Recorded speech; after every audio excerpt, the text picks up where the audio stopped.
los saludos a todos y a todas. Con algunos estoy saludando vía chat, ahora ya es más formal. Y veo que hay así como ya muchos motores encendidos o algunos motores con relatos que tienen ganas de leer.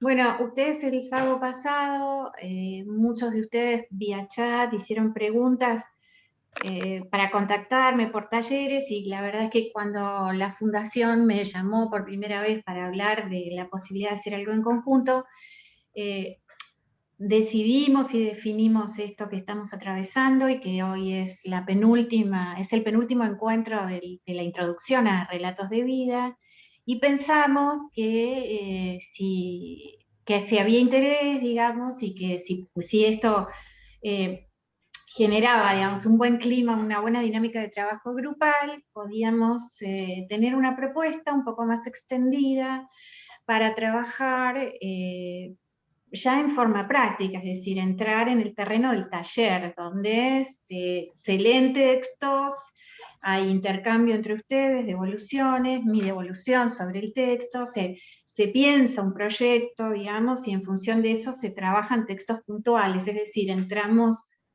a la cuestión práctica del proceso de escritura. Entonces, esta semana tuvimos definiendo un poco cómo podía ser.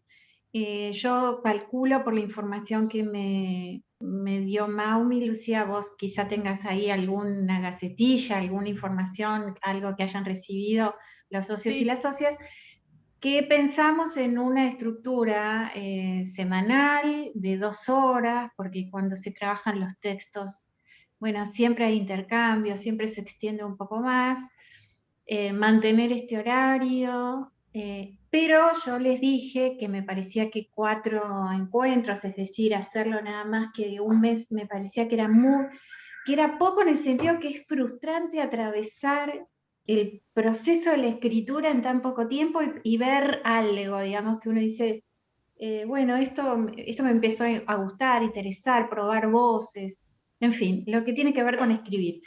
Entonces yo le propuse que hiciéramos esto por 3 meses, es decir, con la frecuencia semanal, que si era un grupo grande, esto en algún punto podía complicar la dinámica, pero en otro también favorece que no todos se sientan presionados ni urgidos de avanzar con su escritura semana a semana, sino que podíamos organizar estas lecturas y devoluciones con la participación de todos semana a semana, pero de manera quincenal, digamos, las entregas o se leería de manera quincenal para algunos.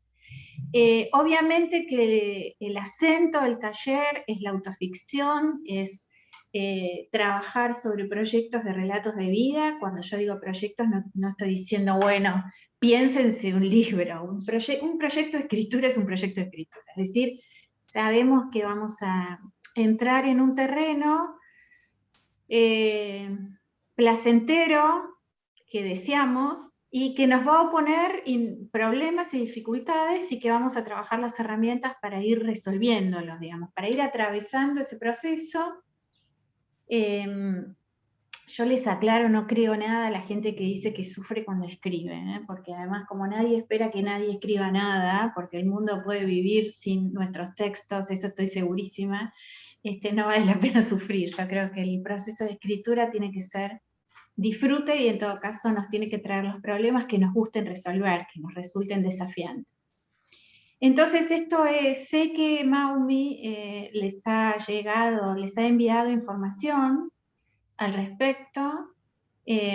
Nosotras acordamos, yo digo nosotras y pienso en la fundación, dado que es la fundación la que me convocó, de modo que hay una serie de cuestiones de tipo, digamos, administrativas y de organización que siguen a cargo de la fundación. Sí, Silvia, sí, eso, Coto. Hoy se hizo el envío masivo a todos los que están anotados con nosotros a este taller, así que han sido avisados y ya hay repercusiones, muchos ya se quieren anotar, así que muchas gracias por esto, digamos, por seguir. No, bárbaro, Lucía. Yo incluso dije que, bueno, que tenemos un tope de 12 personas por grupo. Yo incluso en mis talleres personales trabajo con menos gente, trabajo con muy poca gente, porque digamos, sigo como puntualmente cada proyecto.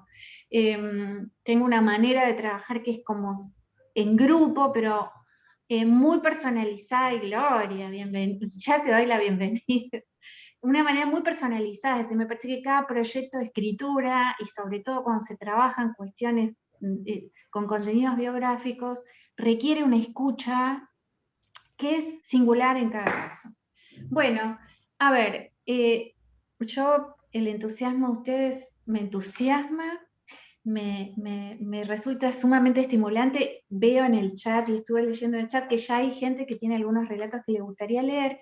Yo lo que les propongo es que trabajemos la clase, el encuentro de hoy, con los contenidos propuestos en el programa, que tiene que ver con las voces que intervienen en los textos de contenido autobiográfico.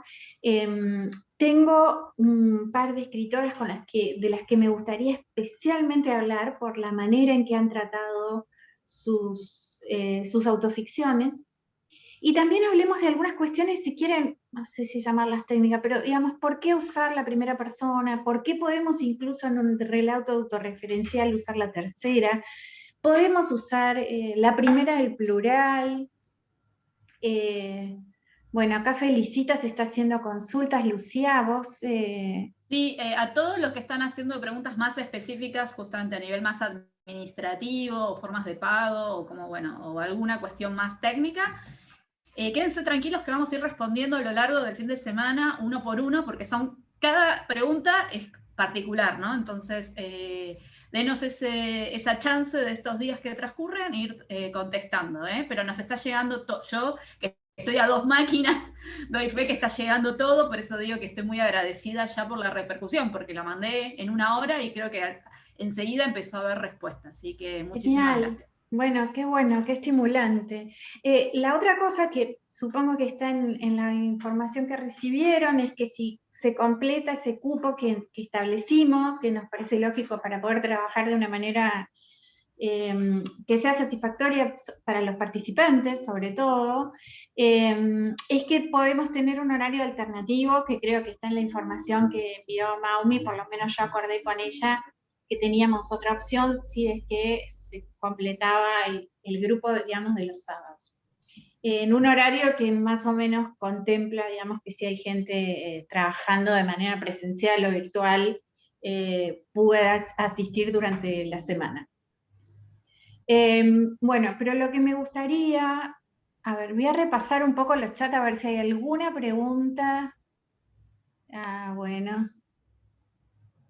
Sí, son todas preguntas y saludos. Bueno, hay 2 personas que dicen que cuentan acá, que tienen relatos. Yo lo que les propondría, porque recuerdan que tenemos un encuentro más, que es el sábado próximo. Entonces, el sábado próximo sí me gustaría trabajar con un poco con algunas cuestiones de orden práctico, o por lo menos con disparadores, ¿no? Digamos, queremos hacer algo, a veces la idea del relato, del texto, del proyecto es abrumadora, porque uno siente que tiene, ¿no?, como una suerte de mar a navegar enfrente y no sabe si salir con un transatlántico, una canoa, un bote inflable. La escritura puede ser tanto un deseo casi urgente como algo muy abrumador. Entonces, a mí me gustaría pensar el próximo sábado con ustedes en algunos puntos de partida que tienen que ver con la organización mínima, que no tiene que ver con algo súper pensado, previsto, prefijado, no es un mapa, no es una hoja de ruta, no es un GPS, simplemente pensar en qué elementos, sí, vamos a hablar de eso, Felicitas. ¿Qué elementos podemos tomar como punto de partida como para que sea un sostén mínimo de organización de nuestro texto? ¿Sí? Pero antes de eso, vamos a ver esto que acaba de decir Felicitas hoy, las voces que intervienen y que pueden intervenir. Nunca se olviden de esto del dominio sobre el texto, ¿no? Las decisiones, la libertad de decidir. que tienen ustedes sobre su propio texto, o las voces que pueden intervenir cuando se trata de textos autorreferenciales, de la autoficción, de escrituras con una base biográfica muy definida, indisimulada, digamos, no es que inventamos un personaje o creamos un personaje a través del cual nuestra propia vida se expresa, se narra, etcétera, etcétera. Entonces vamos a hablar de eso. Yo, antes de ir a una cosa como más puntual de la primera persona, la segunda que existe, es decir, podemos interpelar a alguien en nuestro recuerdo, ¿no? Eso es clarísimo. A propósito, hay una novela muy hermosa que se llama La lengua alemana, de Julieta Mortati, que fue una coedición entre, creo que es Notampuan y MC. Y Julieta escribe una novela en segunda persona, es decir, interpela a alguien en su propio recuerdo. Una novela muy hermosa y tiene muchísimo contenido autobiográfico. A mí me gustaría, antes de entrar en esto, en la primera persona, en la segunda, en la tercera, que sí se pueden escribir relatos autobiográficos en tercera persona, y los matices, ¿no? Y una primera del plural, que es como tomar la voz de un recuerdo colectivo, comunitario, familiar. La autora de La lengua alemana, sí, Marta. Julieta Mortati. Julieta Mortati es una de las dueñas de Tenemos las máquinas, una editorial pequeña y muy potente en sus títulos, que tiene una autora que yo recomiendo mucho, que se llama Magalí Echevarne, que es una gran cuentista. Y Julieta Mortati es una coedición de Notampuan y MC, un libro, ya hará, no sé, unos fácil 4 años, o quizá un poquito más. A mí me gustaría hablar hoy de dos escritoras que me parece que tienen una marca extraordinaria. A estas novelas, voy a hablar de dos novelas puntuales. Yo tengo los PDFs en 2018. Ah, no hace tanto. Bueno, es que estamos viviendo décadas, no años.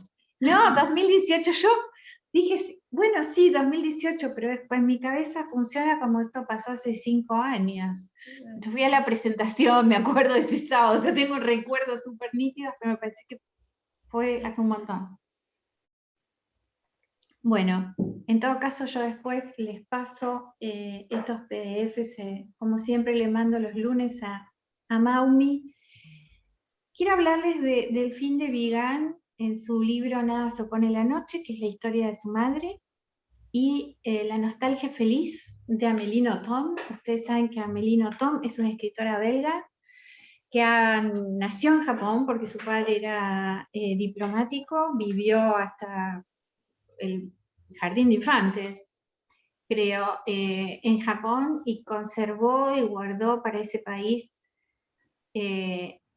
una idea tan fuerte y un lazo tan fuerte que ella sostiene y ha dicho en algunas entrevistas que ella vivió durante muchos años la ficción de ser japonesa, pero de ser japonesa como una oriental, digamos, auténtica, no prestada por un azar que ha sido el hecho de que su padre estuviera ahí destinado como diplomático cuando ella nació. Ella tiene una obra vastísima, escribe 3 o 4 novelas por año, de esas 3 o 4 novelas por año elige la que considera la mejor y publica una novela por año, o sea, una escritora de un nivel de trabajo y de entrega a la escritura que es alucinante. Y ella en la nostalgia feliz es muy hermoso porque también es la crónica de un viaje, ¿no? Yo les mandé, y ustedes seguramente recibieron, algunos fragmentos de Okazan, que es este libro de... ¿Podrías comentar? Yo, disculpen, pero soy lo suficientemente dispersa como para engancharme en una conversación. Ah, bueno, sí, esto es todo un tema, pero no es nada del otro mundo que no se pueda. Y de pronto queremos incorporar una situación. narramos en tercera persona y hay que darle la voz a los personajes. Para eso están los diálogos, digamos, los ponemos a hablar. Bueno, pero igual vamos a ir más puntualmente a eso. Bueno, la nostalgia feliz, yo les contaba que recibieron algo de Okazan, ¿no? Okazan, que quiere decir madre en japonés, que es esta crónica de viajes y de reencuentro con el hijo de Mori Konsowi, con su hijo que decide irse a vivir a Japón, que abraza la cultura oriental y quiere construir en su primera juventud, se va a estudiar una identidad absolutamente asociada a Japón. Y Mori, bueno, hace ese viaje, que es un viaje extraño, inmenso, profundo, donde la mirada turística o la mirada extrañada, ¿no?, de una occidental frente a esa cultura, se une y se enlaza a la mirada extrañada de una madre que ve en quién se está convirtiendo su hijo, ¿no? Esta es una experiencia que más o menos podemos decir que puede ser común a las mujeres, digamos, ¿no? Yo tengo una hija de 22 años y uno ve a partir de cierto momento que más allá de lo familiar, digamos, en lo físico, en las actitudes, en maneras de decir, en maneras de moverse, hay alguien que se va convirtiendo decidida y definitivamente en otro, ¿no? Y que esas distancias, esa lejanía y ese extrañamiento se verifican efectivamente aún con los propios hijos, ¿no? Y es un proceso, digamos, muy hermoso, se vive con cierta curiosidad, yo creo que es un proceso muy hermoso. Y este es el libro de Mori.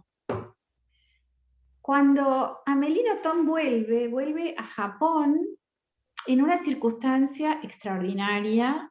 La televisión francesa quiere hacer un documental con ella, con su historia, y viajan todos y la va a filmar en el regreso. Ella tenía en ese momento una situación medio de ruptura, ¿no?, en su gran amor, en su gran vínculo con Japón, porque después de escribir Estupor y Temblores, que es una novela sobre una experiencia real, ella vuelve en algún momento de su vida joven a Japón y se emplea en una empresa, y por supuesto muestra lo que es el mundo laboral japonés con un nivel de detalle y de crueldad que hasta creo que en ese momento pierde a su editor japonés. O sea, esto es lo último y pasa un tiempo donde entre Japón y la obra de Nothomb solo hay silencio.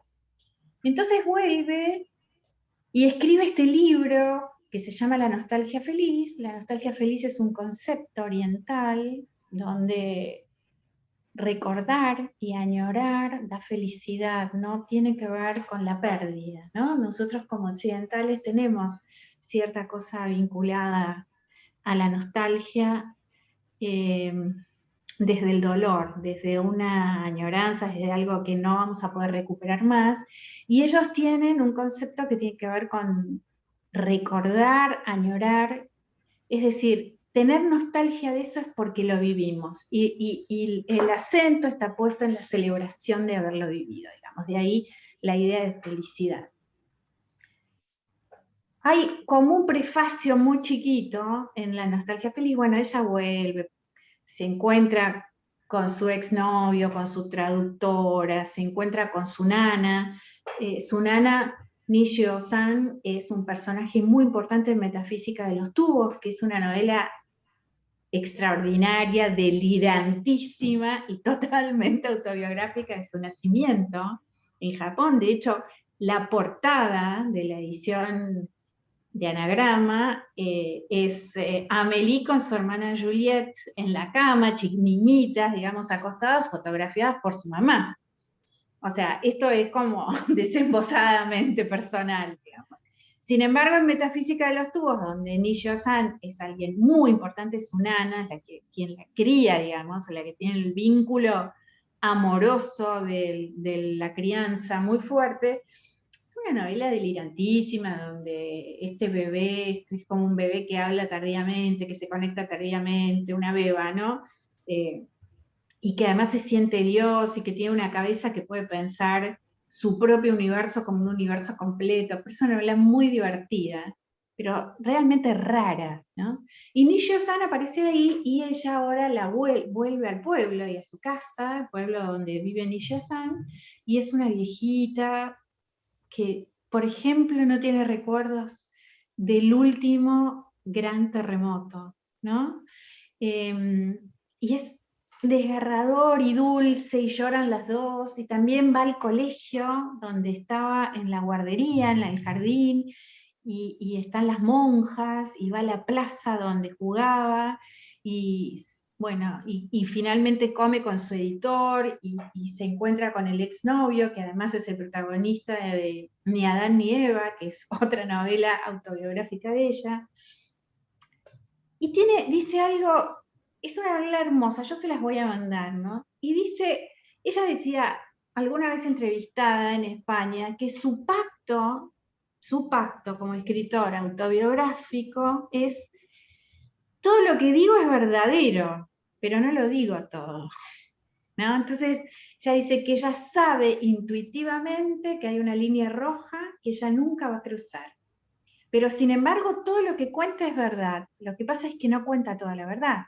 Ella, para eso, con eso, ella puede avanzar, ¿no? Y tiene una frase muy hermosa que dice, todo lo que amamos se convierte en ficción.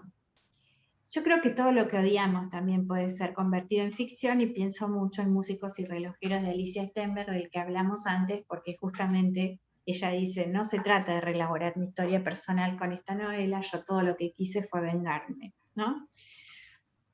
Ahora, en este procedimiento, ¿no? En esta cruza, en esta amalgama de verdad y ficción, ¿qué dice Notoma al respecto? Ella dice, nunca se me ocurrió deslizar lo falso dentro de lo verdadero.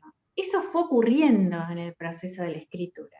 Y yo creo que es algo que quienes atraviesen el proceso del taller les va a suceder, y justamente creo que es eso lo que uno no tiene que frenar, tiene que dejar que aparezca, tiene que negociar con esos elementos de la ficción que van a venir a meterse, a transformar, a darle sostén de verosimilitud a esa verdad de la vida verdadera, ¿no? De alguna manera. Entonces dice algo muy hermoso, que dice que todo lo vivido nos deja una música, una melodía en el interior del pecho. Y eso es lo que a través de la palabra, de la escritura, del relato, nos esforzamos por escuchar. Es decir, que no solo estamos escribiendo lo que recordamos cuando empezamos a escribir. Esto me parece el modo que ella dice, esa música la escuchamos, y en el momento que la convertimos en palabra, la volvemos a escuchar. Es decir, recreamos, generamos un estado de representación, de reconstrucción de una memoria, pero la palabra le da otra entidad. En el hecho de recordar una música y tratar de narrarla, ya estamos haciendo un procedimiento ficcional. Estamos trabajando con eso. Se trata de escribir, dice Notom, ese sonido con los medios propios del lenguaje. O sea que esto es una transcripción de alguna manera, de formatos, ¿no? De lenguajes. Escuchamos una música y tenemos que convertirla en palabras. Por eso, cuando leemos Léxico Familiar de Natalia Gisburo, mismo, Músicos y relojeros, y escuchamos esas familias, escuchamos el silencio de esas casas, escuchamos el ruido de esas casas, el ruido de las tazas sobre las mesas, los portazos, los susurros, los secretos, las miradas, el ruido que producen los cuerpos al moverse, al encontrarse. Creo que el lenguaje hizo su tarea, realmente logró recuperar esta música que nos deja en el pecho, según Amélie Nothomb, todo lo vivido. Ahora, ella dice algo que es puntual al trabajar. Esta música recuperada en palabras se puede poner en palabras, siempre por recortes y por aproximación. Es decir, la escritura no totaliza, la escritura no recupera un mundo entero, lo engloba y viene y lo ofrece tal cual sucedió. Eso ya sucedió. Todo lo que podemos hacer ahora es representación de lo vivido. Esto ya estamos en el terreno propio de la escritura. Al recortar y aproximarnos, es decir, tomar partes de ese todo, estamos también entendiendo nuestra versión, estamos comprendiendo algo que en realidad no sabíamos. Felicitas, me aguantás un cachito que termine esta idea y ya te respondo. Entonces, ella dice algo muy interesante que entra de lleno en el procedimiento de la escritura. Ella dice podamos, ¿no? Podar, cortar, elegir, ¿no? Hacer esquejes, insertar. Podamos para desnudar la confusión que se ha apoderado de nosotros. Esto quiere decir que la escritura nos sirve para traer la memoria y el recuerdo de lo vivido y darle un orden.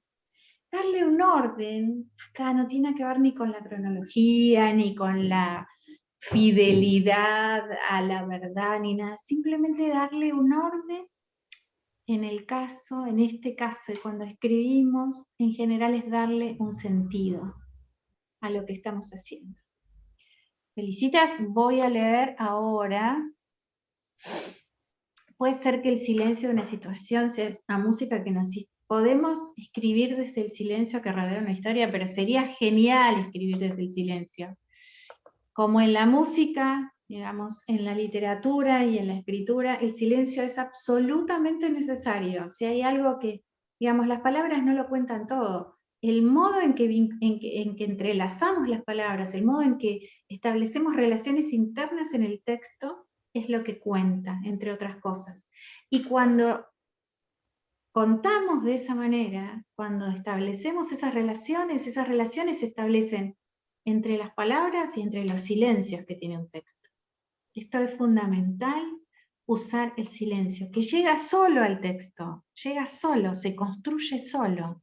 Es decir, siempre vamos a hablar de situaciones donde hay algo previo, donde hay algo que es elidido, donde es aludido, ¿no? O que simplemente no está, ¿no? Y no estoy hablando de la marca gráfica de gente que no responde un diálogo, es decir, de 3 puntos, ponele, punto suspensivo. No, no estoy hablando de eso. Simplemente el silencio se construye con las situaciones narradas. Entonces, la nostalgia feliz es esta historia. A mí me gusta mucho esta introducción de la novela. Es una novela breve, se lee de una sentada, es sumamente gráfica, es hermosa, tiene altísimos momentos de poesía. No les voy a contar el final porque es hermoso y vale la pena atravesarlo y emocionarse con eso. Que no es nada, digo, es el viaje en avión de ella de regreso, ¿no? Y la observación que hace ella sobre el mundo, sobre ciertos asuntos de la experiencia, que es fabuloso. En el caso de Nada se opone a la noche, yo creo que les hablé el primer encuentro un poquito de esta novela, porque para mí, junto con Emmanuel Carrère, me parece que Delphine de Vigan, que también ha escrito mucho autoficción, incluso tiene un libro sobre sus problemas de alimentación, sobre la anorexia. Nada se opone a la noche, parte de esta situación muy dramática. Ella va un día a la casa de su madre en París a visitarla, tiene llave del departamento, o creo que no tiene llave, y como la madre no abre, tienen que derribar la puerta. Y lo cierto es que se encuentra con su madre muerta ya hace varios días. Entonces, la novela empieza así, con ella trata, ¿no?, de entender cómo pudo en esa situación mantener cierta distancia con la escena y pensar en el rostro de su madre, el color de la piel, el olor, es decir, todo lo que significaba el cuerpo, el cadáver, y también su madre. O sea, ella decía que estaba así como atontada y que puede reconstruir ese nivel de detalles porque hubo algo que la mantuvo como a distancia de ese encuentro brutal, dramático, tenebroso. La madre de Delfín de Vigan era una persona que tenía diagnóstico psiquiátrico, había tenido varios episodios psicóticos. Entonces ella elabora el libro reconstruyendo la vida de la madre desde aquel primer origen, es decir, sus abuelos, y de dónde venían sus abuelos y cómo armaron la familia, hasta que su madre se convierte en su madre y sigue después la historia hasta el momento de la muerte. Es una obra, es un libro largo, importante, denso, y que ella es como si se dedicara a remover cielo y tierra, abrir cajones, revisar cosas recónditas, entrevista a los hermanos vivos de la madre, o sea, sus tíos, busca y rebusca, porque necesita de alguna manera escribir sobre ella, sobre su madre, es como asirla, acceder, o sea, darle, yo no sé si decir una cercanía, pero convertirla o vuelta a verla como una persona, ¿no? Y probablemente también, y no lo dice en el texto, darle vida. Entonces, ella escribe un libro maravilloso, no solo por el modo en que reconstruye la vida de Lucille, que es su madre, sino porque ella da cuenta del proceso de escritura. En eso a mí me parece que es un libro magistral, ¿no? Que es esos libros que hay que mirarlos porque además van a ver ustedes que se van a encontrar con problemas de escritura y de proceso, no de escritura desde el punto de vista formal, sino de atravesar el proceso de esa reconstrucción de vida, que se van a sentir absolutamente cercanos e identificados con lo que implica ponerse a trabajar en algo autobiográfico. Es decir, con estos materiales que siempre están ardiendo, yo voy a tener que narrar mi historia y desde un punto de vista en que los demás la entiendan, se interesen. Es decir, este no es un texto catártico y de ninguna manera nada se opone a la noche, es un texto catártico, ¿no? Entonces ella va contando qué cosas le pasaron mientras escribía y mientras averiguaba. La historia de la madre es una historia que tiene elementos, pero extraordinarios en términos de ficción y también muy cargados, ¿no? Muertes tempranas, en los episodios, los primeros episodios de locura, las cartas que encuentra de su madre en algún momento después de su primer brote psicótico escribe cartas y acusa a su padre, o sea, al abuelo de Delfín de Vigan, de haberla abusado sexualmente, y después, esto son cartas que escribe luego de la primera internación en un hospital psiquiátrico, y después en otras cartas lo desmiente. Entonces Delfín de Vigan habla un poco de esto y dice algo que es como una verdad, ¿no? Que no podemos, imbatible en algún punto, cuando nos ponemos a contar la historia de nuestras familias o de alguien de nuestra familia, vamos a llegar a puntos ciegos, ¿no? A lugares donde nunca vamos a saber cómo fue, qué pasó.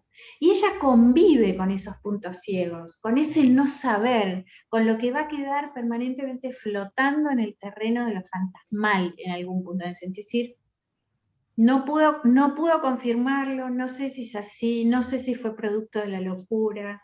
Es decir, hasta inclusive de los hermanos de la madre recibe cassette, ¿no? Cintas grabadas donde vuelve a escuchar la voz, ya te contesto, felicitas, donde vuelve a escuchar la voz de su madre, la voz de los padres de su madre. Es decir, imagínense esto en términos de trabajo, de convivencia con estos materiales, ¿no? Uf, hay que estar con eso.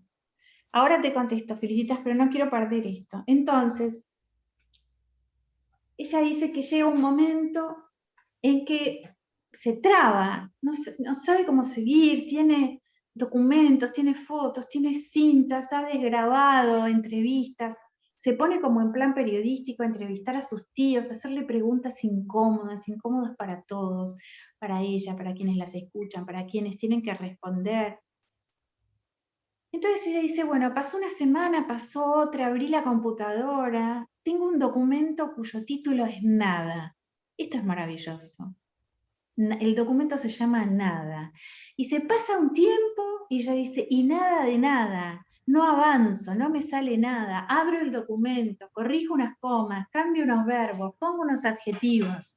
Yo decía, bueno, hola, todas las personas que escribimos nos pasan eso, o sea, nos sentamos, hay días reproductivos, hay días que estamos cambiando comas de lugar, poniendo una mayúscula, un punto seguido, cambiando una palabra y sabemos que no se mueve la aguja del texto, sin embargo volvemos al texto y en algún momento algo aparece, ¿no?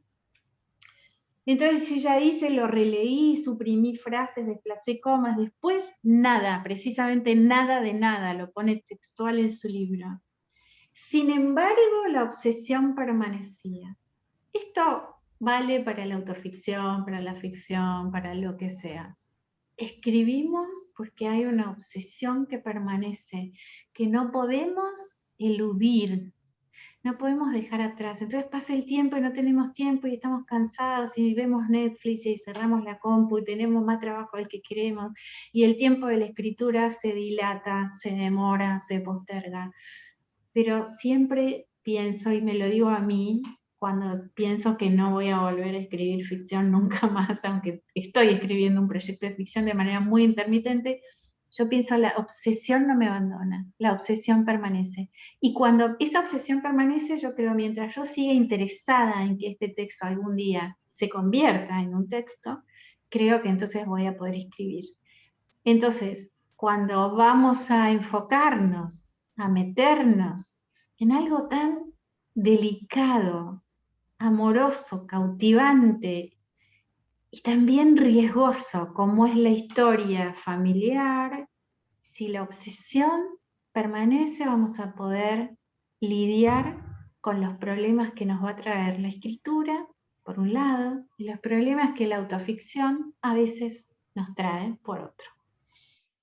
Entonces, dice Delfín de Vigan, la obsesión permanecía, continuaba, despertándome por las noches como cada vez que empiezo un libro. Es decir, en ese sentido, este libro para ella le traía problemas similares a los que se había traído otros libros de ella en su carrera profesional de escritora. Porque este libro ella lo hace cuando ella es una novelista conocida, ha ganado premios, o sea, alguien que vende muy bien en Francia, traducida, etc. Pero por primera vez, dice Vigan, en el momento de anotar o escribir algo con el teclado, no había nada más que un inmenso cansancio o un desmesurado desaliento. Esto es interesante y elegí este párrafo para decir, acá para mí en este párrafo se juntan las dos cosas, ¿no? Estar frente a un texto y no poder dar cuenta de nada más, es decir, toco, modifico, ¿no? Lo tuneo un poquito, pero la verdad es que no emerge, no aparece el texto que yo quisiera escribir y quisiera leer de mí misma. Pero también el desaliento y el cansancio por estar, en este caso puntual, atravesada por cuestiones personales, biográficas, contundentes, amargas, difíciles de gestionar, digamos, ¿no? Dirían los psicólogos, emociones difíciles de gestionar. Sería bárbaro que pudieran leer Nada se opone a la noche de Delfín de Vigan y también La nostalgia feliz y además descansar un poco en la nostalgia feliz porque Amélie Nothomb siempre encuentra algo para hacernos reír. Ella dice que lo cómico en sus textos aparece en la distancia, que una vez que ella tiene distancia, o sea, una vez que ella encuentra la distancia para narrar una historia, la narra, no tiene ningún problema. Y que muchas veces el efecto de comicidad es realmente muy graciosa, aparece justamente como resultado de la distancia que ella encuentra para narrar esa historia. A ver, que no me comí nada, felicita. ¿Qué pasa si el texto tiene episodios o partes catárticas? Es como inevitable, no pasa nada. Yo creo que la diferencia entre la autoficción y la catarsis es que la autoficción se sostiene sobre un andamiaje, sobre una estructura que trae efectivamente de la ficción para poder escribir. Por ahí es odioso dar nombres o señalar algunos libros, pero hay libros que han tenido un exitazo, ¿no? Yo pienso en Belén López Peiró, en ¿Por qué volvías cada verano? A mí me parece que está bien, es un libro que hay que publicar, que está muy bien que se haya publicado y que se lea, pero para mí todavía es un libro catártico. O sea, es un libro que me parece que le faltan un par de vueltas más para, sin dejar de contar la historia que cuenta, convertirse en autoficción. Otros libros creo que lo logran, y que son cuestiones puntuales, personales, biográficas, y sin embargo el aliento de la escritura está como un poco por encima del testimonio, ¿no? Yo creo que también hay que diferenciar. El testimonio, un testimonio como el de Belén López Peiró, que además está muy enmarcado en una época, en un contexto que es favorable para hablar de, que hay que hablar de estas cosas, hay que decirlas, hay que mostrarlas, hay que hacerlas públicas, por eso se publican. Y otra cosa son historias que se pueden trabajar, que pueden tener más espera, más silencio y más paciencia.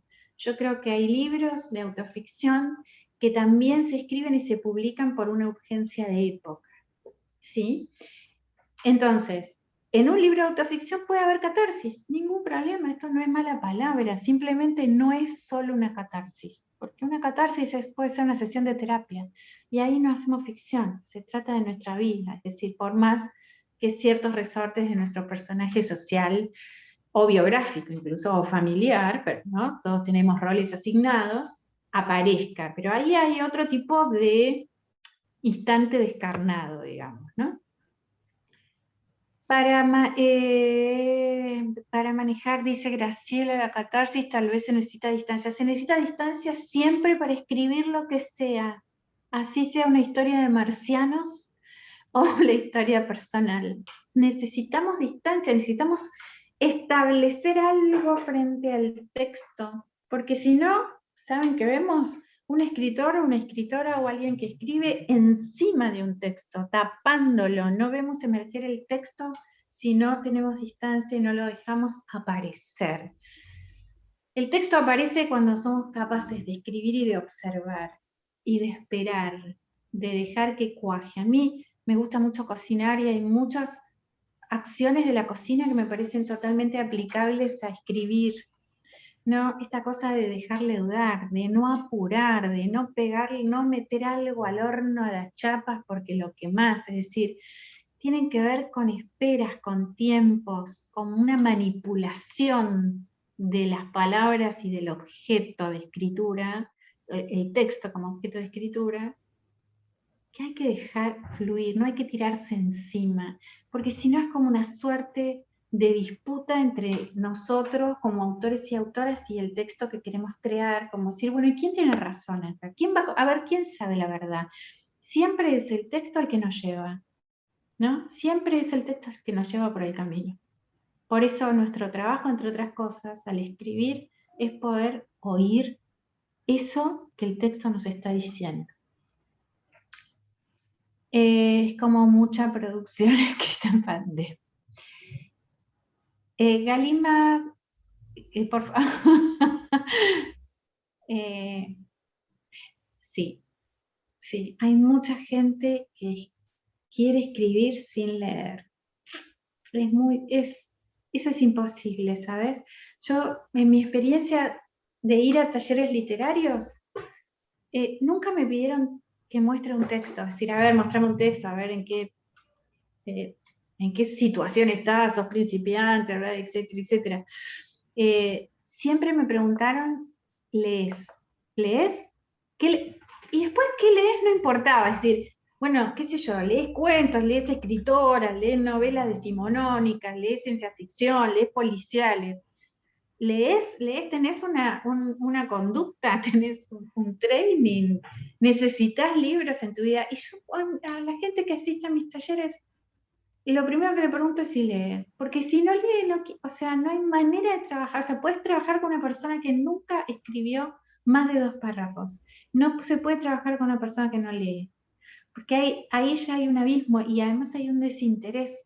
Como lectores, por eso los grupos de trabajo son tan importantes. Como lectores, aprendemos de los textos de los otros y vemos en los textos de los otros un montón de cosas que nos lleva mucho más tiempo entender, definir y resolver en los textos propios. Aquí la distancia. Entonces, leer, ¿no?, de forma transversal en los talleres, para mí lo es todo. Para mí el compromiso, otra de las cosas que no tolero es la gente que siempre le gustan los textos de los compañeros. Nunca encuentran nada. Siempre hay algo. Puede ser buenísimo para decir, pero siempre hay que entrar, no en el terreno de la interpretación, pero es decir, salir, la lectura que corresponde, que es pareja amorosa de la catarsis, es la lectura de identificación. Alguien escribe un texto muy conmovedor y yo como lectora lo único que puedo hacer es llorar y pensar en las veces que ese novio me dejó y sentir que me pasa lo mismo. Esa es una lectura de identificación, y la otra puede ser una lectura muy conmovedora porque simplemente es una circunstancia desgarradora de la vida. Entonces siempre lo que yo trato es, no quiero tapar lo biográfico que hay en eso, simplemente quiero trabajarlo en otro nivel, para que incluso en el procedimiento, en el proceso de trabajo de la escritura, el texto despierte, nos diga cuál es su verdadero potencial. Porque seguramente esos textos autobiográficos tienen mucho mayor potencial que una simple catarsis, porque si no es una linda conversación con los amigos. Y cuando nos ponemos a escribir el trabajo que nos da la escritura, vale la pena para sacar el mayor brillo, el mayor poder que puede tener cada historia. Bueno, entonces, vamos a hablar entonces de las personas. ¿Había alguien que me había preguntado sobre los diálogos? ¿Puede ser más arriba? María Inés. Sí, ahí dice María Inés. ¿Podrías comentar cómo escribir diálogos cuando narramos en tercera persona y de pronto queremos incorporar una situación puntual donde los personajes hablan? Cuando lo intenté no me gustó el ensamblaje. ¿Por qué no te gustó el ensamblaje, María Inés? Te vamos a dar la palabra. ¿Puede ser, Lucía? Sí, ella misma se tiene que desmutear o sacar el silencio. Hola, acá estoy. Hola. Me pasa que me resulta difícil encontrar, por eso, bueno, quería escucharte, ¿no? Por eso te puse ahí luego. Encontrar la voz adecuada para narrar la historia. Lo estoy haciendo o intentando desde una tercera persona, y en algunos momentos, como el otro día mencionó alguno de las compañeras del grupo, hay estas idas y vueltas en el tiempo, entonces a veces utilizo la primera persona, pero cuando de pronto dentro del texto quiero poner algún diálogo entre los personajes que ocurrió en ese momento, en esa historia, con palabras que por ahí me suenan familiares porque la han repetido en mi casa o en el contexto donde se desarrolla, nada, queda como fuera de la situación, como fuera de lo que estoy contando. No le encuentro la vuelta para saltar de esa tercera persona a que hablen los personajes. Me queda como algo pegado. Te queda como algo, es interesante lo que estás diciendo, porque quizá esa tercera persona sea una persona muy artificial para el grado de intimidad que vos querés narrar en el relato. Si vos querés meter un diálogo que recupere además una voz familiar, afectiva, insisto, de la intimidad, pero venís con una persona de mucha distancia, y estoy especulando con esto, porque como no leí el texto y estoy escuchando un problema dicho, digamos, con una forma teórica, estoy especulando en mi respuesta. O sea, lo que puede ser es que esa tercera persona tenga demasiada distancia. Entonces, en el momento que metes los diálogos, hay un choque casi temporal, porque hay alguien que está contando como desde un hoy hacia un pasado, y esos diálogos nos ponen el pasado en presente. También puedes hacer un texto mucho menos ortodoxo, donde haya una tercera persona que narre determinadas situaciones y haya diálogos que representen, ¿no? Que recreen situaciones del pasado y que después el lector, que es el trabajo que más nos gusta hacer a todos y a todas como lectores, reponga, ¿no? Termine por completar el sentido de esa historia. No necesariamente esto tiene que ser un ensamblaje perfecto. Quiero decir que vos podés ir mostrando justamente este recuerdo desde el hoy y esas voces de ayer que se hacen presentes. El autor siempre es el mismo. ¿Qué problemita tenemos con la autoficción? Que la clásica división de autor, narrador y personaje está más que diluida, digamos, está pegoteada, interpenetrada, difusa, ¿no? Entonces, había que ver en el texto puntual, digamos, cómo sucede este salto, porque capaz que a vos te da esa sensación, por un tema de distancia, ¿no? Es como si no terminaras de ajustar un foco, una lente. Pero capaz que lo escuchamos nosotros o lo leemos y decimos, che, esto está bárbaro, me encanta cómo aparecen estas capas de relato. La voy a revisar en base a esto que comentás, porque por ahí me suena por ahí, con respecto a lo temporal. Que por ahí el narrador, en tercera, hay una diferencia temporal y entonces por eso quizá me está costando ingresar el diálogo. Lo voy a volver a mirar. A ver si...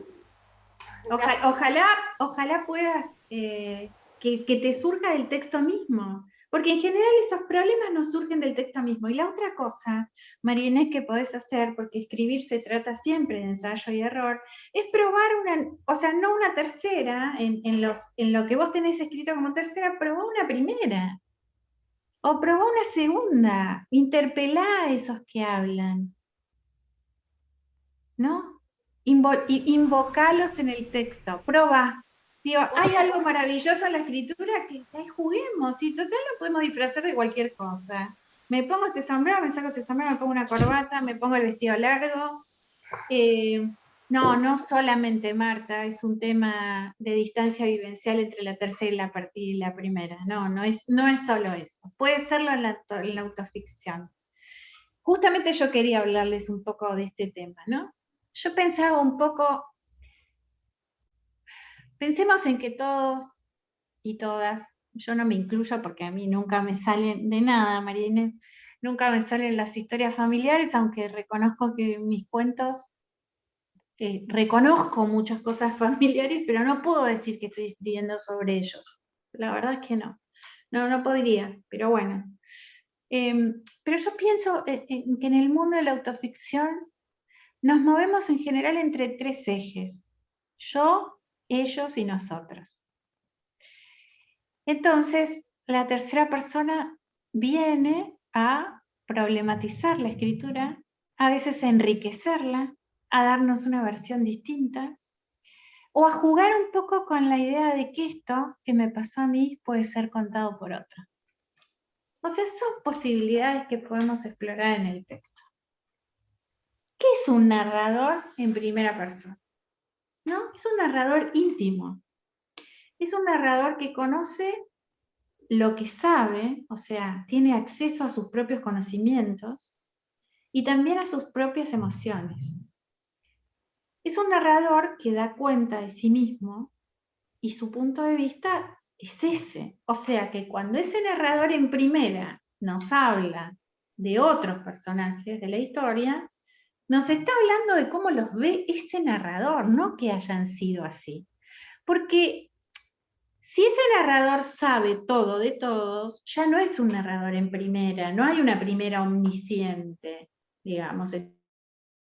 una tercera que sobrevuela todo y que es capaz de ver gestos, detalles, emociones, pensamientos de todos quienes intervienen en una determinada historia. Que esto también podría decirles que, salvo, digamos, las novelas decimonónicas, donde siempre estamos viendo como ese gran fresco, donde conocemos en detalle, ¿no?, los pliegues de cada emoción, de cada nervio, de cada recuerdo, de cada intención, de cada gesto, de cada secreto, podemos decir que aún con una tercera persona, siempre en general, uno como autor o como autora se acerca un poquito más al punto de vista de alguien, de alguno, como si uno tuviese un favorito, digamos, en detrimento de otros, o mantiene mayor distancia con otros. Ahora, insisto que este es un yo que conoce lo que pasa en su cabeza, en su corazón, en sus emociones, se conoce a sí mismo, por lo menos lo que nos cuenta lo vamos a dar como verdadero, suponemos que se conoce. Si habla de los otros, será una suerte de tercera persona limitada, ¿no? Es decir, conoce una parte de los otros, lo evidente de los otros, lo que ve. Entonces siempre vamos a leer y vamos a seguir a los demás a través de la mirada de ese yo, de esa primera persona. La tercera persona sí pide una distancia, calibrar una distancia. ¿Es la que lo ve todo? ¿Es omnisciente? ¿Es un narrador omnisciente o es limitado? ¿O ve algo, pero no todo? Son decisiones que podemos tomar. En la primera, el narrador es el personaje, es el punto de vista es del personaje. En la tercera, el narrador no es el personaje. Hay más margen de maniobra, ¿no? Pero también puede estar muy cerca del personaje, casi es el personaje. Es esto que yo les decía, lo elige como favorito para decir o contar o narrar o intervenir de una manera medio disfrazado, medio, ¿no?, que se metió, se coló, pero puede tomar un personaje para expresar una serie de cosas que son propias del narrador, incluso del autor. La tercera impersonal que se puede usar es como una cámara, ¿no? Imaginemos un dron, ¿no? Lo mandamos y sobrevuela una situación y puede contar todo, o sea, puede contar cosas que suceden al mismo tiempo y que si miramos a uno perdemos el detalle del otro, pero este lo cuenta todo. Es como traer los recuerdos en tiempos presentes. Ustedes, yo no recuerdo ahora puntualmente un libro, pero muchas veces aparece el recuerdo y se cuenta como un sueño, ¿no? ¿Vieron que los sueños se cuentan en tiempo presente en general? Estoy en el borde de un precipicio y escucho una voz que me llama. Estoy nadando en un mar color verde. Muchas veces los recuerdos aparecen de ese modo, porque cuando recordamos hay algo que se hace presente, ¿no? No porque esté sucediendo, sino porque hay algo que se hace presente de eso vivido ahora, ¿no?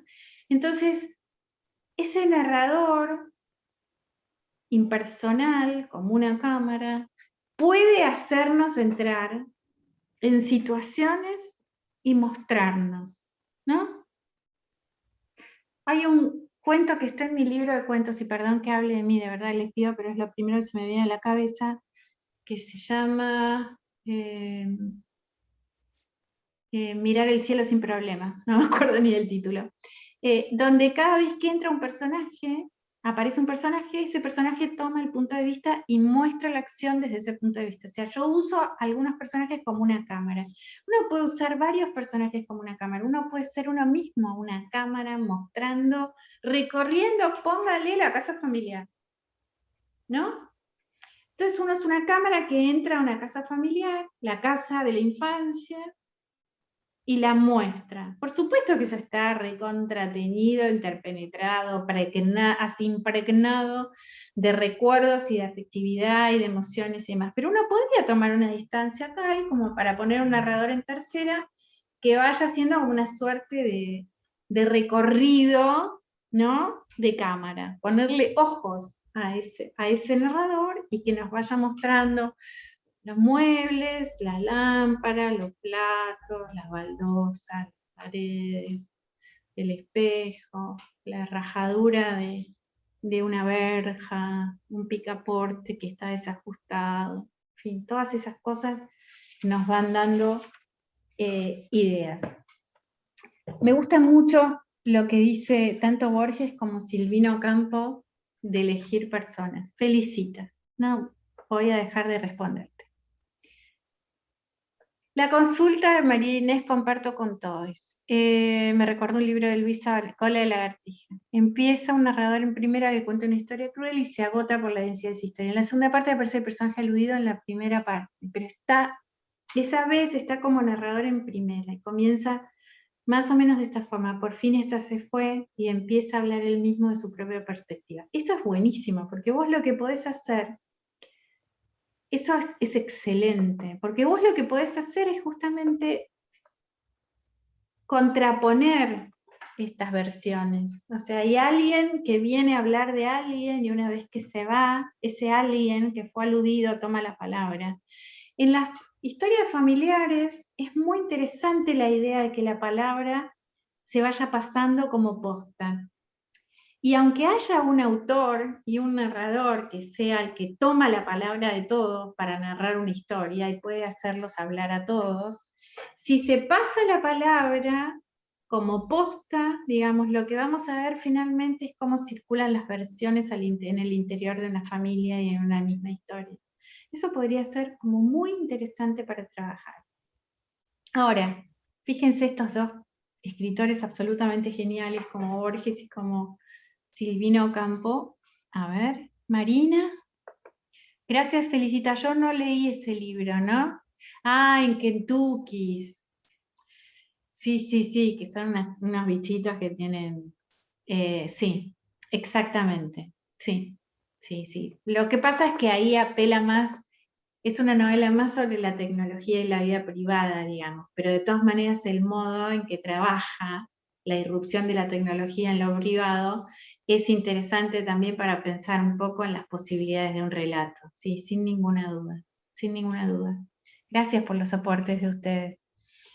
Borges dice que una de las ventajas de usar la primera persona es que cuando la historia está narrada por alguien que no es uno, o sea, hay un montón de problemas que uno se saca de encima. O sea, el autor no se siente responsable del estilo. Yo creo que realmente cuando uno le da la palabra, le pone un yo, una primera persona en un personaje que no es uno, que está realmente distanciado de uno, yo cuando escribo siento un enorme alivio, pienso que lo cuente como le salga. Y Borges dice, por el estilo es atributo del narrador, ¿no? En este caso, autor. En cambio, si se escribe en tercera persona, es uno el que está escribiendo y se vuelve absolutamente responsable. A mí esto me gusta, ¿no? Es como si en la primera persona descansara algo, bueno, no soy yo el que lo dice, ¿no? Pero cuando estamos hablando de autoficción, esa primera persona es el yo que lo dice. Pero también hay muchas maneras de disfrazar ese yo, de llevarlo al terreno de la ficción, de hacerlo jugar con los elementos de la ficción. En cambio, Silvino Campo dice, comparte, ¿no? Que a ella le gusta mucho usar la primera persona, porque incluso las cosas mal dichas se le pueden adjudicar a un personaje. Como diciendo otra vez, me saco la responsabilidad. Lo que pasa que en la autoficción, en las ficciones con contenido biográfico, al decir cargamos la responsabilidad. Hemos tomado la palabra de una historia familiar. Nos hicimos cargo de eso. Por eso en el encuentro anterior yo quería poner el acento en ese yo de pie, es decir, yo tomo la palabra de una historia familiar, la versión que cuento es la mía, ¿no? Pero además me hago cargo de lo que quiero contar de esta familia. Entonces es un yo en el que no puedo descargar responsabilidad, al contrario, es un yo que puedo asumirlo. El tercero podría relajarme, porque no, ya esto, no estoy yo involucrado, estoy contando en algo que vi, también se puede contar algo que me contaron. Pensemos un poquito, detengámonos un poquito acá, es decir, cuántas cosas de la familia nosotros creemos saber y en realidad no las vivimos. Cuántas cosas de la historia familiar, de nuestra propia historia, nos fue contada y las creímos a pie juntillas. Porque en realidad, ¿qué recibimos de nuestros abuelos, por ejemplo? Versiones contadas por nuestros padres, más allá de que hemos conocido a nuestros abuelos, pero hay circunstancias en las que no habíamos nacido, éramos muy chicos, que en realidad uno podría decir, en mi familia siempre se dijo que. ¿Y quién puede decir si eso es verdad o no es verdad lo que se dijo? Si eso sucedió o no sucedió. Si eso no fue parte, ¿no?, de la distribución clásica de roles asignados dentro de las familias. A vos te tocó ser la descarriada, y a vos te tocó ser el contestador, y a vos te tocó ser el que nunca termina nada, y a vos te tocó ser el que nos va a traicionar, el que se va a ir de casa, el que nos va a dejar, etcétera, etcétera, etcétera. Si en ese sentido es como una suerte de pequeño teatro donde cada uno de nosotros hemos cumplido, y por ahí a veces seguimos cumpliendo, aún cuando ya los otros no están vivos, el mismo rol. Entonces, dice Silvino Campo, la culpa es de esa persona, dice, y hay cosas horribles que piensa, bueno, es otra persona. ¿Cómo hacernos cargo de eso en términos de una historia familiar, no? Mostrar a alguien que dice cosas horribles y que también es nuestra familia. Y eso es interesante en Chicos de Varsovia, porque en algún momento, sí, Marina, claro que sí, en algún momento esas tensiones a las que vos aludís, el bando del otro, Anita Wazuk en Chicos de Varsovia, ella deja en claro que ese movimiento del levantamiento de Varsovia, tan nacionalista, profundamente antinazi, tenía, porque eran católicos fervientes, además un componente antisemita bastante importante, que fue muy discutido y se sigue discutiendo en Polonia. Y ella pone un poco a esos héroes familiares que se inmolaron a los 14, 15, 16 años en un lugar realmente incómodo de la historia familiar, ¿no? O sea, antinazis, pero a su vez también como justificando el gueto, digamos. Quiero decir que todos tenemos cosas tremendamente incómodas en la familia, no podemos negar eso, pero yo creo que lo rico, lo interesante es poder trabajar con esto, y si hay algo que la distancia, es decir, el hoy desde donde escribimos, para volver sobre esa historia, hay algo interesante que nos puede dar la distancia, es que tenemos la posibilidad de no juzgar a esos personajes, ni siquiera nosotros. Es decir, la distancia también nos va a dar algo, si quieren, de una mirada compasiva, que es una mirada muy rica porque destruye el gran peligro de las historias, de cualquier historia, el maniqueísmo. Ah, esto es bueno, esto es malo. Acá está el bien, acá está el mal. Yo soy el narrador y lo administro. No, yo creo que justamente lo más interesante de la ficción es, y esto podemos ahora llenar el chat con ejemplos extraordinarios de libros que nos apasionaron, donde incluso empatizamos con los malos de la historia, no es decir, con los malos, con las situaciones, es decir, siempre encontramos el lado humano, aún de las conductas miserables. Y esto en la autoficción es central, porque si no, ¿saben qué? Volvemos a la autobiografía canónica, donde fuimos héroes o heroínas, o sea, fuimos geniales en todo lo que lo intentamos. Entonces, eso le quita hondura, le quita dimensión a la escritura, le quita capas de lectura, y convierte a los personajes en planos, en figuritas de Villiquen, o sea, los pone ahí disfrazados de algo, de héroes o de villanos, pero no nos permiten acceder a eso que es tan atrapante en el relato, sea de autoficción o no, que es la condición humana del personaje, ¿no? Es ahí donde hacemos como un vínculo, nos entregamos, ¿no? Entonces decía, ya les contesto las preguntas, ya decía Silvino Campo. Cuando ella dice que de todas maneras, cuando usa la primera persona, se siente un poco más reprimida, o por lo menos dice más consciente, ¿no? o más consciente de mi subconsciente, dice ella. Y la tercera persona siente que es un sistema un poco más mecánico, más distante, más construido, más elaborado. Ahora pienso otra vez en tu planteo, María Inés, ¿no? Si en lo más construido y lo más elaborado se pierde algo de la vitalidad que traen los diálogos y ahí chocan como estilos, ¿no? Estilos en este sentido, o sea, algo que está elaborado, distante, establecido, y los diálogos que aparecen con sus hilachas, con sus rebordes, con sus dudas, con sus titubeos, ¿no? Que eso es una manera muy linda de reproducir diálogos. Entonces le preguntan, esta es una entrevista a Silvina Campo, le preguntan si es posible una primera persona un poco más lejana, que es una pregunta que estuvo campeando por aquí, rodeándonos.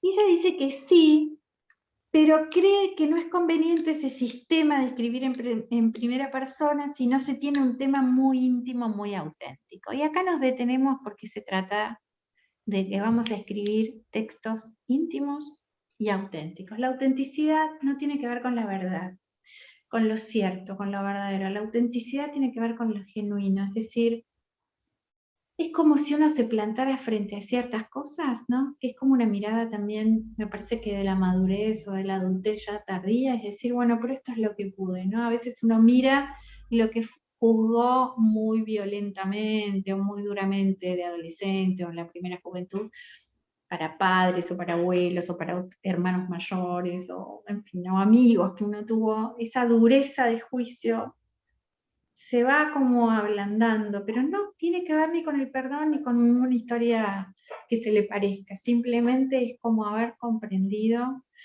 la multidimensionalidad que tenemos y que en general en la vida hacemos lo que podemos, ¿no? A mí me parece que acá hay algo interesante. Para mí eso es lo auténtico y lo genuino de una historia de autoficción. Es poder aparecer con las cicatrices, con las heridas, es decir, maquillar lo menos posible una historia, ver cuánto se la puede traer del pasado con ese estado de frescura y de acontecimiento en el sentido de decir, esto está sucediendo porque mi texto le permite volver a suceder, volver a ponerse en acto. Esto vuelve a ocurrir porque las palabras lo vuelven a ser vivo, nítido, vívido. Entonces dice Silvina que si se hace un cuento muy elaborado, muy pensado, con un mecanismo especial, la primera persona sobra. Yo creo que a veces, esto me parece que viene a cuento, ¿no? Y ya me pongo a responder las preguntas. Saben, yo lo que creo es que tenemos muchos enemigos a la hora de escribir. No es una buena noticia lo que les estoy dando, por ahí los desaliento. Espero que no. Quiero decir, escribimos en contra de una serie de cosas. Escribimos en contra de ciertos automatismos del lenguaje. Escribimos en contra de la manera que como autores y autoras hablamos, ¿no? O sea, una cosa, yo el año pasado me peleaba mucho con un asistente a uno de mis talleres porque lo conocía, ¿no? De la vida afuera, y yo le decía, ¿por qué tus personajes insultan como vos? ¿Cómo un personaje va a insultar como uno? Si es un personaje, si tiene su propia vida, si tiene su reacción, si tiene su bronca, si tiene su enojo, si tiene su ira, no puede usar. O sea, luchamos contra esos automatismos, contra nuestra propia voz, que es lo primero que nos sale. O sea, es así. Lo primero que sube a la superficie es nuestro propio lenguaje. Y esto hay que empezar a trabajarlo. Y también luchamos y escribimos contra algo que es muy pernicioso, contra la idea de que hay un lenguaje prestigioso que sirve para escribir y un lenguaje no prestigioso que no sirve para escribir. El lenguaje sirve para escribir en cualquiera de sus estados. Hace un par de semanas estoy editando un libro de cuentos que va a salir por la editorial mía, por Oblojka. Creo que va a salir ahora en agosto, estamos un poco atrasados, de un escritor cordobés que es extraordinario, se llama Flavio Lopresti. Es crítico también, hace reseñas y trabaja en la universidad en Córdoba. Tiene una cuentística extraordinaria, muy divertida, muy irónica y muy profunda a su vez, ¿no? Entonces hay toda una situación en uno de los cuentos están, digamos, una suerte de circulación de grupo de intelectuales y de artistas de la provincia, digamos, ese mundo intelectual y artístico de las comunidades más pequeñas. Y entonces en una exposición de arte, en un vernizaje, en una presentación de un libro, una cosa así, se produce una situación muy incómoda, ¿no? Para quien narra y quienes lo rodean. Y entonces dice, me sentí como si tuviera, dice, un pedazo de ternera entre dos muelas. Y yo me eché a reír porque dije, qué genial que trajera una cosa como tan pedestre, pero que nos produce la sensación física de incomodidad en un lugar donde todo era un poco de ostentación, de representación, de disfraz, ¿no? Y me pareció genial eso. Y yo creo que siempre tenemos que trabajar contra la idea de que hay un lenguaje prestigioso. A veces la elaboración o lo endurecido que queda en ciertos párrafos, o una tercera persona que quiere dar cuenta de muchas cosas, genera como un estado muy artificial en las palabras. Y es muy difícil entrar a la autoficción y a los relatos biográficos desde un lugar tan elaborado. ¿Por qué? Porque por más que nosotros tengamos que trabajar contra los automatismos de nuestro propio lenguaje, también tenemos que dar cuenta de las voces de los demás y traer a esos personajes lo más desnudos posibles, es decir, lo menos viciados por los modos, las actitudes y las palabras que nosotros queremos darle. Entonces, saquemos la elaboración, saquemos la idea de que hay un lenguaje prestigioso, saquemos la idea de que hay una palabra más prestigiosa que otra. Yo durante muchos años enseñé en una escuela de periodismo, durante 12 años, y me acuerdo que mis alumnos de primer año, en vez de tener, o sea, el verbo tener, usaban poseer, porque le parecía que poseer era muchísimo más fino que tener, y nos reíamos de eso, logramos reírnos de eso. Entonces yo digo, trabajemos en contra de la idea de un lenguaje prestigioso, y sobre todo reconstruyamos con las palabras, con estas escenas de la familia que queremos contar, esa especie de calidez, de intimidad, de cercanía y de cosa fallada que es la vida, ¿no? A mí, cuando leo autoficción, siempre quiero encontrar esas cosas. Esto es lo que a mí me interesa como lectora de autoficción. Ese momento frente al cual uno dice, no sé, ¿no? Me parece que es un momento profundamente humano y siempre es interesante. Entonces, vamos a ver, que tenemos un montón de... Marina, vamos a retomar, ni te cuento, las tensiones son profundas entre un bando y el otro, el relato materno versus el paterno. Ni les cuento. Y después cuando el relato materno y paterno se juntan para hacer frente a algo, ¿no? Y se diluyen esas diferencias. Graciela dice, podría ser la voz del narrador que dice todo lo que nadie quiere decir. Me encanta. Por supuesto que eso es un gran proyecto. Esto ya es un punto de partida y algo que puede encaminar una historia, ¿no? Marina menciona al Eclesio en el africano y ese padre admirado tan fuertemente y cuestionado a la vez. Bueno, ¿no? Pienso en Leclesio y pienso en Philip Roth, que siempre trae a su padre, tanto en Patrimonio, que es esa novela sobre el final de su padre, o en La Conjura contra América, que en realidad es una novela hecha sobre qué hubiera pasado si, pero donde él cuenta, ¿no?, el enojo, la ira y la vergüenza que le da a su padre defendiendo en una sociedad norteamericana que en ese momento tenía un presidente pro-nazi, defendiendo a la colectividad judía y peleándose con familiares y él sintiéndose un niño profundamente avergonzado y por otro lado también admirando ciertas cosas, ¿no? Siempre esto es interesante que trae Marina recordando al africano. Es decir, si hay algo unidimensional, imagínense una historia donde, no sé, odiamos a nuestra mamá, listo, odiamos a nuestra mamá, no hay historia, no hay nada que narrar.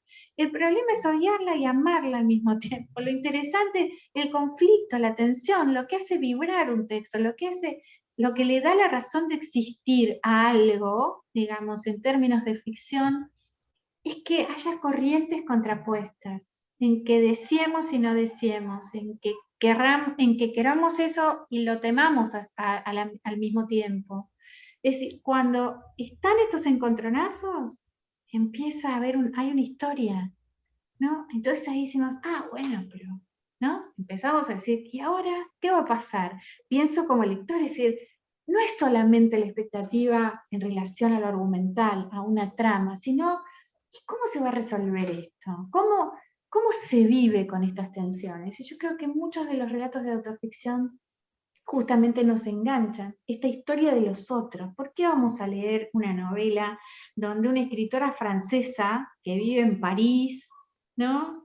Y que no es famosa en la Argentina, encuentra a su madre, que ella es un cadáver de 10 días en su casa y decide conocer la historia profundamente de su mamá?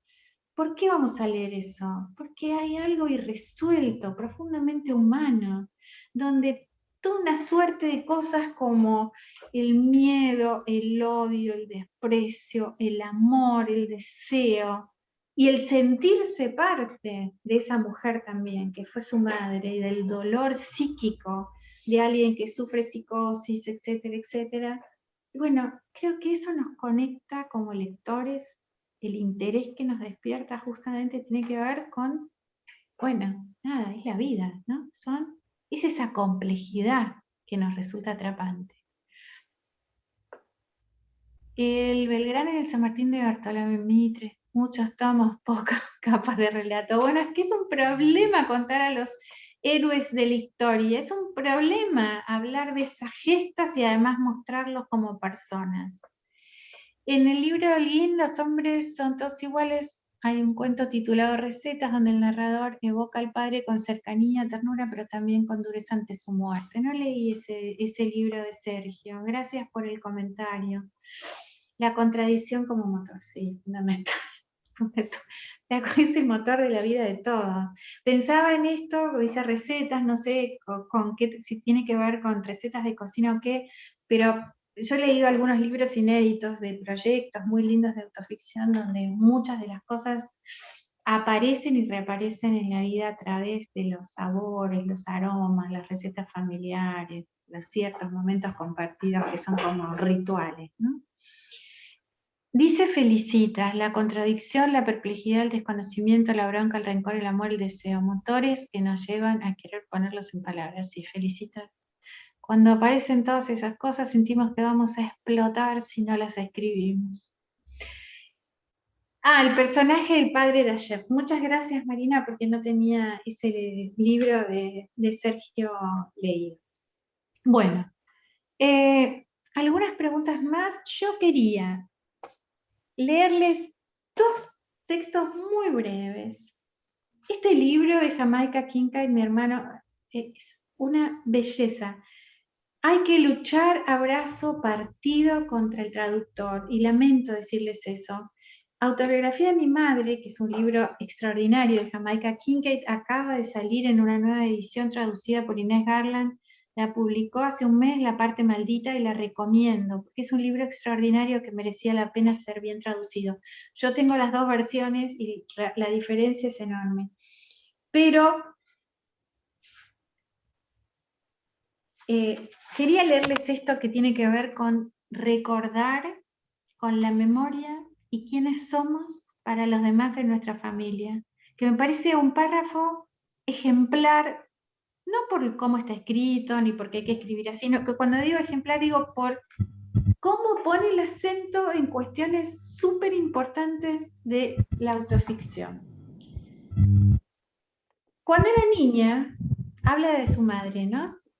La oía contar episodios que las dos habíamos presenciado y siempre omitía pequeños detalles. Cuando yo apuntaba esos detalles, hay alguien que tiene el micrófono abierto, ¿puede ser? No, puede ser, no, ya me fijé, no. Perdón, gracias. Después, ¿me decís el nombre después del autor? Así después se lo recordamos por chat. Ahora lo escribo, ¿querés? Dale, así lo tienes de guía. Se llama hermano, Jamaica, Kincaid. Y es Capital Intelectual. Muchísimas gracias. A vos. Cuando era niña, retomo, la oía contar episodios que las dos habíamos presenciado y siempre omitía pequeños detalles. Cuando yo apuntaba esos detalles, me miraba maravillada y llena de satisfacción. Me felicitaba por mi extraordinaria memoria. Aquellos elogios, por su parte, dejaron en mí una marca indeleble.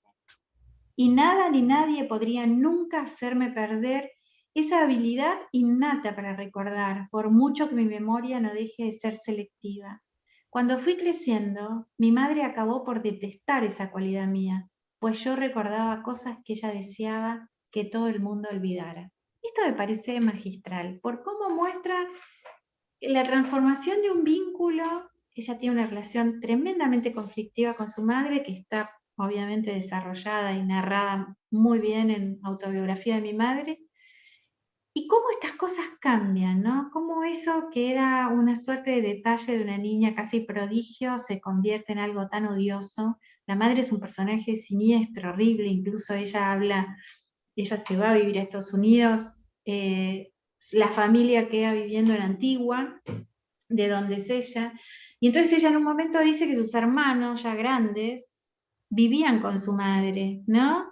Y explica que ella lo cuenta de ese modo, porque si hay alguien que no podría vivir con nadie es su madre, entonces que sería incorrecto decir que su madre vivía con los hermanos, eran los hermanos que vivían con ella, y son ese tipo de detalles que me parece que son extraordinarios. Sí, Marina, realmente es una genialidad. Sandra, sí, me imagino que como traductora, y si lees además en inglés, obviamente, encontrar estas cosas debe ser terrible. Las voces de los niños que las madres siempre nos delatan. Sí. Bueno, este es otro libro que yo creo que les hablé, se llama El mar que nos trajo, de Griselda Gambaro. Es la historia familiar de la familia de Griselda Gambaro. Es una novela deliciosa. Estoy segura que casi todos nosotros hoy en esta reunión venimos de inmigrantes, estoy casi segura de eso. Yo soy segunda generación de argentinos por parte de mi papá y tercera por parte de mi mamá. Así que todos tenemos un montón de historias de inmigración narradas de la manera que sea. Una amiga mía, historiadora, siempre decía que los inmigrantes tienen dos como actitudes muy claras y muy bastante como establecidas, ¿no? Familias que atesoran los recuerdos y la historia familiar de una manera puntual, se dedican a eso, y otras sobre las que siempre hay silencio y secreto, ¿no? Es interesante esto, porque creo que ahí entramos un poquito todos. Esta es la historia del mar que nos trajo, es bellísima, porque además es una historia de alguien que viene, que no vuelve nunca a buscar a la mujer que dejó, y que un día vuelven los hermanos de la mujer que dejó, y lo llevan de nuevo, y las familias se hacen acá, se hacen allá, cruzan el mar. Es una novela espectacular, escrita con una sensibilidad extraordinaria. Hoy estuvimos hablando de las voces múltiples, del yo, de los ellos, de nosotros, de cómo intervienen, cómo aparecen, cómo penetran el texto, cómo se expresan, cómo los traemos, cómo entran sin permiso. El final de esta novela, del mar que nos trajo, de Griselda Gambaro, me parece que es algo magnífico el modo en que cierra y que se hace cargo de la historia. Es una novela narrada en tercera persona, muy clásica en un punto, con esa cosa que tiene Gambaro, que fluye de una manera que nos lleva, es muy conmovedora, muy hermosa. Y va sobre el final como cerrando la historia, que es una historia llena de personajes y de ramas familiares, ¿no? Que se amplifican, que siguen, que se interrumpen, que se reconstruyen en otro lado. Y en el último párrafo dice: la menor de las hijas de Isabela, la que tenía el rostro mate y los cabellos enrulados como el abuelo, escuchó sentada a la mesa ocupando un lugar entre su hermano y su primo, el hijo de Natalia. En esas charlas de sus mayores nunca intervino. Guardó la memoria de Natalia, de Giovanni, y con lo que le contó su madre Isabela, de odiada y tierna mansedumbre, muchos años más tarde, escribió esta historia apenas inventada, que termina como cesan las voces después de haber hablado. Me parece uno de los finales más bellos que he leído en toda mi vida. Y veo esta operación que le da sentido a toda la novela, ¿no? Y no por esos tipos de finales, digamos, sorprendentes que dicen, ¿cómo? Esto no era así, la tenemos que volver a leer. Le da un sentido global, la trae, es como atrapar en un puño una historia que parece no tener fin. Y también habla de alguien que se hace cargo de narrar esas historias que tiñeron su infancia. Todo lo que escuchó lo lleva a la palabra y se lo cuenta a los otros, ¿no? Es ella, ahí aparece la voz narradora, ¿no? Entonces dice, esa manera de terminar la novela, como terminan como la voz que se va cerrando, como la voz calla después de haber hablado, han hablado los otros, y ella habló ahora de los otros, y finalmente hay algo que ya no se puede contar más. Pero ella reconoce como la autoría de esta historia, de esta novela, habiendo pasado toda su infancia con los relatos de su madre, ¿no? Dice, de tierna y odiada mansedumbre, es decir, habla de una relación en 3 palabras. Me parece espectacular. Tanto Kincaid como Gambaro, como Delfín de Vigan, como Amelino Tom, nos muestran la complejidad entendida como riqueza, es decir, y también nos muestran cuánto podemos jugar, qué libres somos a la hora de escribir la propia historia, porque finalmente es nuestra, y en ese dominio podemos hacer lo que queremos. Lo que sí, la ficción nos presta ciertas reglas como para que esto que escribimos, ese dominio donde escribimos lo que queremos y narramos la propia historia, sea para los demás una lectura de interés, que haya algo de nuestra historia que realmente los cautive. Así que con esto vamos dando terminado. A ver, Marta, muchas gracias. Gracias, muchas gracias a todos por haber participado. Preciosa tarde, estoy totalmente de acuerdo. Lo pasé muy bien con ustedes y el sábado que viene, qué lindos los abrazos agradecidos, yo también se los retribuyo. El sábado que viene vamos a hablar entonces de los disparadores para armar un proyecto. Son cosas puntuales, voy a trabajar con un libro que me gusta mucho, que se llama Escritura Meditativa, que justamente toma la escritura personal como la posibilidad de meditar, como reflexión sobre la propia vida, y hay una serie de ejercicios, herramientas, es decir, son disparadores. A mí no me gusta mucho trabajar con consignas, pero me parece que en algún caso deberíamos, para un proyecto que nos despierta, insisto, cierta como vastedad y que no nos abrume, encontrar algunos elementos sobre donde podamos asentar los primeros textos, si es que no tienen nada escrito, y entonces pensar en un proyecto, y para quienes se enganchen con la idea de seguir trabajando el taller, ya vamos a tener un punto de partida concreto. Cuídense mucho y estén bien. Una buena semana para todos. Chao, chao.